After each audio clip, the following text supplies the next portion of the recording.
Hi everyone, सभी को जय श्री श्याम, जय श्री राम। आज मैं ये बात करना चाहता हूँ आप सभी से। मेरा वीडियो बनाने का मोटिव बस सिर्फ इतना है कि कोई भी लोन के कारण या फिर क्रेडिट कार्ड के कारण या फिर कोई कर्ज के कारण अपनी जान न दे, अपनी फैमिली वालों की जान न दे। इस दुनिया में हर चीज़ का सोल्यूशन है, जान देना ही एक सोल्यूशन नहीं है। कृपया करके मेरे सबसे हाथ जोड़ के विनती, जो भी क्रेडिट कार्ड यूज़ करता है या लोन है, कोई पेमेंट नहीं कर पा रहा है या फिर उससे दबा पड़ा है या बैंक वालों की हरासमेंट ज़्यादा हो रही है, कृपया इस वीडियो को पूरी देखें। क्या पता इसमें आपका सोल्यूशन हो, क्योंकि मैं भी इस सिचुएशन से निकला हूँ। तो चलिए शुरू करते हैं। तो हम इसी बात पर हम बात करेंगे कि मैं इस क्रेडिट कार्ड के लोन से या फिर अपने जो लोन वगैरह जो भी लोन टैप था, मैं उस चीज़ से कैसे बाहर निकला। आज हम बात करेंगे कि जब भी हम क्रेडिट कार्ड बनवाते हैं या हम कोई लोन लेते हैं या हम बैंक से कुछ भी लेते हैं, हमें खाली उनके बेनिफिट बताए जाते हैं, हमें उसके नेगेटिव पॉइंट नहीं बताए जाते कि ये नेगेटिव पॉइंट है। बस आपको कभी भी आप देखिएगा, कभी भी आप क्रेडिट कार्ड बनवाने जाएंगे तो वो आपको बेनिफिट बताएंगे कि सर आपको एयरपोर्ट में इतने लॉन्चेस मिलेंगे, रिवॉर्ड पॉइंट मिलेंगे, आपको ये स्कीमें मिलेंगी, आप कभी भी शॉपिंग करेंगे तो आपको इस तरह का वाउचर मिलेगा, या कोई फ़ोन खरीदेंगे तो इतना कैशबैक मिलेगा। उन्होंने हमको तो बेनिफिट बता दिए और हमने उस बेनिफिट को सुन के कार्ड ले लिया। ऐसे ही हम कोई लोन लेते हैं तो उसमें खाली मेन पॉइंट बता देते हैं, कितना रेट ऑफ इंटरेस्ट है, इतने में भरना है और ये करना है। लेकिन जो उसका एग्रीमेंट होता है, जो उसमें पॉइंट्स लिखे होते हैं कि हम अगर मान लो पेमेंट नहीं कर पाते हैं, वो तो हम पढ़ते ही नहीं, क्योंकि इतना बड़ा लेटर होता है, 64 पन्नों का होता है, 50 पन्नों का भी होता है। हम तो सब पे साइन करवाते हैं, हम तो साइन कर देते हैं 1 मिनट के अंदर। क्यों पढ़ना भाई? कभी आप उसको पढ़िएगा, आपको ये उसमें दिखेगा। अगर हम मान लो हम क्रेडिट कार्ड की पेमेंट नहीं करते हैं, हमने 1 दिन ऊपर कर दिया या फिर 2 दिन ऊपर कर दिया, पेमेंट नहीं कर पाए, आपने कभी नोटिस करा होगा क्रेडिट कार्ड के अंदर 2 पार्ट में पेमेंट लिखी आती है, total amount due, minimum payment due. Total amount due होता है जितना भी हमने उसका यूज करा वो हमें पेमेंट करनी है। मिनिमम ड्यू का मतलब ये होता है कि अगर आपके पास पैसा नहीं है उतना अमाउंट देने के लिए, तो आप उसका इंटरेस्ट भरिए। और आप ये सोचिएगा इंटरेस्ट कितना होता है? 12%, 24%? नहीं, मिनिमम पेमेंट का इंटरेस्ट होता है 36%। ये तो फर्स्ट मंथ की बात है। अगर आपने उसकी पेमेंट मिनिमम पेमेंट भी नहीं करी, 1 महीना 2 महीना 3 मंथ हो गए, तो आपको कम से कम 70% से ऊपर का ब्याज देना पड़ता है। कैसे? क्योंकि वो चक्रवर्ती ब्याज लगाते हैं। अमाउंट का ब्याज, फिर नेक्स्ट मंथ का जो ब्याज होगा वो ब्याज, तो ब्याज जुड़ के फिर उसको पूरे अमाउंट का ब्याज लगेगा। ऐसे ही हमारा कर्ज बढ़ता चला जाता है। फिर ऐसे ही लोन का होता है। अगर माने आपने ऑटो लोन लिया है, ऑटो लोन आप नहीं भर पाए हैं, तो गाड़ी उठने का भी डर होता है, गाड़ी कहीं से भी ले जाते हैं बैंक वाले, बहुत हरासमेंट्स होती हैं। हरासमेंट्स की बात तो मैं नेक्स्ट पार्ट में करूँगा, अभी तो नहीं, विद प्रूफ के साथ करूँगा। पिछले वीडियो में मेरी बात हुई थी कि मैं 2021 की हाफ के अंदर काफ़ी मेरे ऊपर डेप्थ एंड लोन बढ़ गया था, लेकिन फिर भी मेरे को कुछ महसूस नहीं हुआ। फिर मैं 2021 की हाफ के बाद जब धीरे धीरे लॉकडाउन खोलने लगा, सब कुछ होने लगा, तो हमारा काम अच्छा चलने लगा, दोबारा कोई दिक्कत नहीं थी। तो फिर मैं काम करने लगा, काम करते करते करते करते, लेकिन मुझे कभी ऐसा हुआ नहीं कि यार नहीं कि करना भी है, कार्ड भी ख़त्म करने हैं। मैं और उस पर कार्ड 2-4 और कार्ड मैंने और बनवा लिए। क्यों बनवा लिए? जब मैं उसमें फंस गया, पेमेंट करने के लिए, साइकिल घूमने के लिए कुछ था नहीं मेरे पास, तो मेरे को जिन्होंने कार्ड बनाया मेरा, जिन बैंक वालों ने कार्ड बनाया, उन्होंने मेरे को एक स्कीम और बताई। आप सुन के हैरान हो जाएंगे कि आप कार्ड टू कार्ड पेमेंट कर सकते हो सर, ना आपका उसमें इंटरेस्ट लगेगा, ना उसका कुछ होगा, आपका सिविल भी सही रहेगा। मैंने तो बात तो सही है भाई, बनवा लेते हैं। ऐसे ही मैंने 2 कार्ड और बनवा लिए, तो मैं उनकी कार्ड टू कार्ड पेमेंट करने लग गया। फिर करते करते लेकिन वो कार्ड भी खाली हो गए। मैंने कभी ये नहीं सोचा कि जो इंटरेस्ट लग रहा है वो तो अमाउंट खत्म हो रहा है ना, कार्ड से पेमेंट निकालते हैं तो भी हमें इंटरेस्ट देना पड़ता है, पेमेंट करते हैं उसकी पेमेंट कर दी हमने, साइकिल घूम गई, फिर उससे निकालेंगे, फिर इंटरेस्ट देना पड़ता है। ये हमारा लॉस है। बैंक वाले ये सब निपटाते हैं। और सबसे बड़ी बात है, आज के टाइम में इन टॉपिक पे कोई बात नहीं करना चाहता। मैंने पिछले साल 2023 में ऐसी काफ़ी न्यूज़ सुनी कि एक तो अपने ये राजस्थान में हुआ, लोन की वजह से पूरा परिवार ने फांसी लगा ली। एक मध्य प्रदेश में ऐसा ही सीन हुआ, ऐसे ही न्यूज़ आई मेरे पास कि क्रेडिट कार्ड की वजह से जो बैंक वाले हरासमेंट करते हैं उसकी वजह से उस आदमी ने फांसी लगा दी। पता है कोई ये सही बात है? डर के मारे। क्यों? उसकी किसी ने मजबूरी नहीं समझी। बैंक वाले तो सीधा बोलते कि सर मुझे कहीं से पैसे ला के दो, हम नहीं जानते। ये सबसे बड़ी हमारी इंडिया में प्रॉब्लम है, क्योंकि हर किसी का वक्त है ना एक नहीं रहता, कभी ना कभी तो वक्त बदलता है। आप देखो कोई भी जॉब करता हो, वो एक टाइम तक जॉब चलती है, कभी ना कभी वो वही जॉब छोड़ेगा, दूसरी चेंज करेगा। तो ये प्रॉब्लम्स हर किसी के साथ आती है, जो भी क्रेडिट कार्ड यूज़ करते हैं या लोन यूज़ करते हैं, कुछ यूज़ करते हैं, ठीक है। लेकिन फिर क्या हुआ मेरे साथ, 2021 की एंड तक मैंने काफ़ी कार्ड बनवा लिए। तो फिर 2021 में मैंने काफ़ी पेमेंटें करी, सब कुछ ठीक रहा। लेकिन 2021 की एंड तक आते आते मेरे को काफ़ी बैंकों की फिर द्वारा खोलाने लगे कि सर आप काफ़ी अच्छी पेमेंट आपने करी है, सर आप लोन ले लीजिए या कार्ड बनवा लीजिए। मैंने कहा नहीं, मुझे अब इन सब चीज़ों से मैं तंग आ चुका था, मुझे निकलना था इन चीज़ों से बाहर। क्योंकि रोज़ की रोज़ हर दिन पेमेंट, रोज़ पेमेंट की टेंशन सर में, आज इस कार्ड की पेमेंट, आज उस कार्ड की पेमेंट, आज इस लोन की पेमेंट, आज इसकी पेमेंट, रोज़ टेंशन रहती थी। इतनी इनकम रही नहीं थी मेरी, क्योंकि मेरे काम हो चुका था डाउन। मेरे यहाँ पे क्या था, मैंने अपने आस पड़ोस में देखा कि जो कार्ड की पेमेंट नहीं कर पा रहे थे या लोन की पेमेंट नहीं कर पा रहे थे, रोज़ बैंक वाले आगे चक्कर लगाते थे।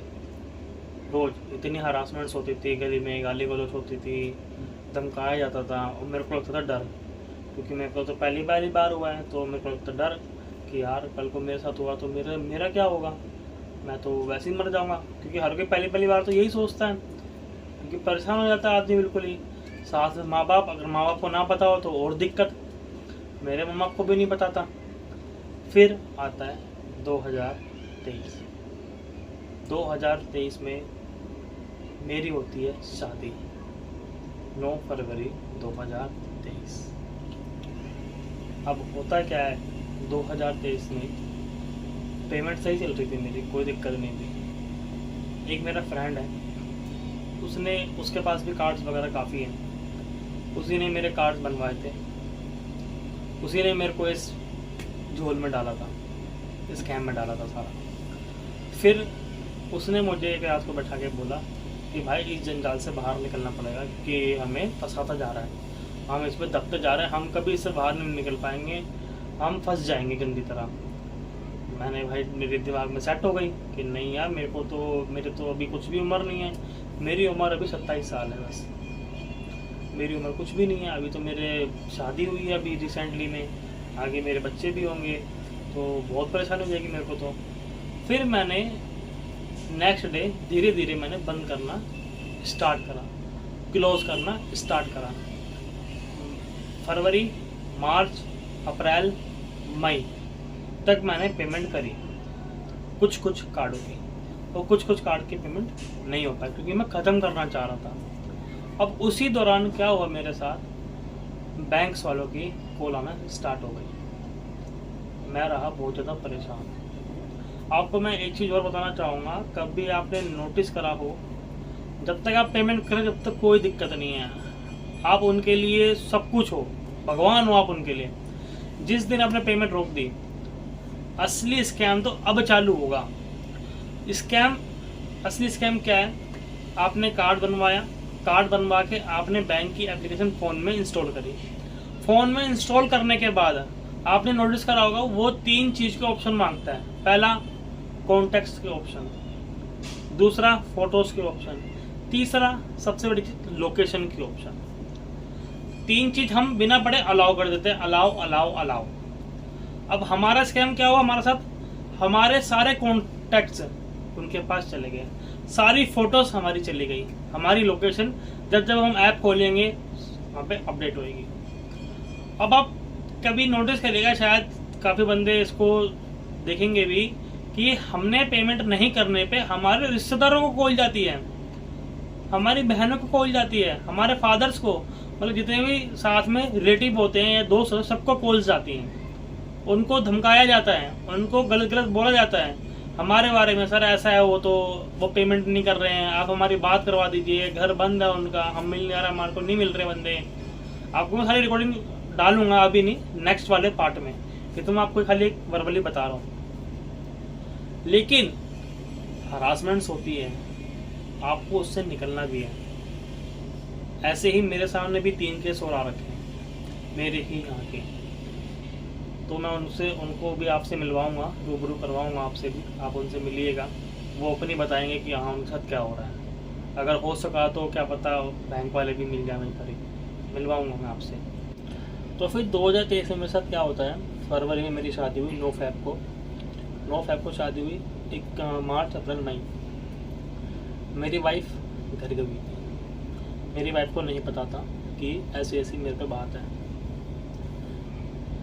फिर मैंने क्या करा, वही मेरी गलती, मेरी वाइफ को नहीं पता था, मेरे घर वालों को नहीं पता था। मेरे सर पे इतना बर्डन आ गया कि मेरा दिमाग काम करना बंद हो गया। मेरे को खाली एक चीज़ का ऑप्शन दिख रहा, अटेम्प्ट, फांसी। मैं अटेम्प्ट नहीं करा, लेकिन दिमाग में मेरी आ गई थी। ये बात है 28 अप्रैल, मेरे माइंड में आ गया कि यार तो इसके अलावा और कोई चारा नहीं है, फांसी लगानी पड़ेगी। अगर नहीं लगाई, घर में पता लग गया, वाइफ को पता लग गया, बहुत ज़्यादा परेशानी हो जाएगी, कलेश हो जाएगा घर में। लेकिन हम सोचते हैं कि यार नहीं, बेइज्जती हो जाएगी, लेकिन नहीं। अगर आपकी वाइफ समझने वाली है, घर वाले समझने वाले हैं, तो आपकी बेइज्जती नहीं होगी, आपको समझेंगे वो। ऐसे ही मेरे साथ हुआ। मेरी वाइफ आई घर से, अपने मम्मी पापा थे। मैंने सबसे पहले अपने मम्मी पापा को बताया कि पापा मम्मी ऐसे मेरे साथ हो गया था। मेरे को पापा मम्मी ने बस यही बोला, कोई बात नहीं, हम बैठे हैं। फिर मेरी वाइफ अपने घर से आई है।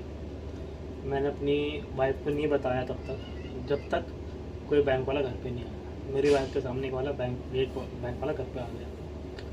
उसने बात करी, बोला उसने, तो मेरी वाइफ को शक हुआ। मेरी वाइफ ने मुझसे पूछा कि क्या बात हो गई, ये बैंक वाला क्यों आया घर पे। मैंने अपनी वाइफ को डरते डरते बताया कि ऐसी ऐसी बात मेरे साथ हुई है और मैं डिफॉल्टर हो गया हूँ। मेरी वाइफ ने बोला चलो कोई बात नहीं, ये सब भी होता रहता है, इसको भी देखेंगे। लेकिन डरने वाली बात नहीं थी, डरना मत आओ। मैंने कहा यार ये तो बहुत अच्छी बात है, ये तो मेरे बाबा का बहुत शुक्र अदा है कि बस मेरी वाइफ ने मुझे समझा और मेरे मम्मी पापा ने मुझे समझा कि नहीं, बच्चे को गलत कदम नहीं उठाने देना। फिर धीरे धीरे घर पे बहुत बैंक वाले आने लगे। कभी कभी तो 5 लोग आते थे और इतने लंबे 7 फुट के बंदे आते थे। लेकिन मैं कभी डरा नहीं, डरता था मैं, क्योंकि रोज सुबह रात को सोते थे तो सुबह ये पता होता था कि यार बैंक वाला आएगा। सुबह 7:59 पे बैंक वाला घर पे आ जाते हैं और शाम को 7 बजे तक बैंक वाले के चक्कर लगते ही रहते थे। उनको फेस करना और उनको भेजना वापस बड़ा मुश्किल हो जाता था।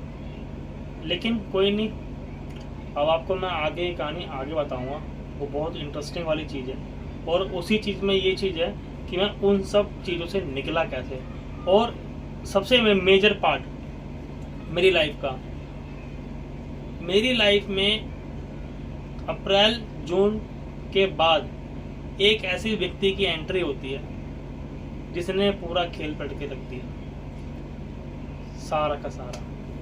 वो मैं आपको आगे बताऊंगा। चलिए यहीं पर ही ख़त्म करते हैं। सभी को जय श्री श्याम, जय श्री राम।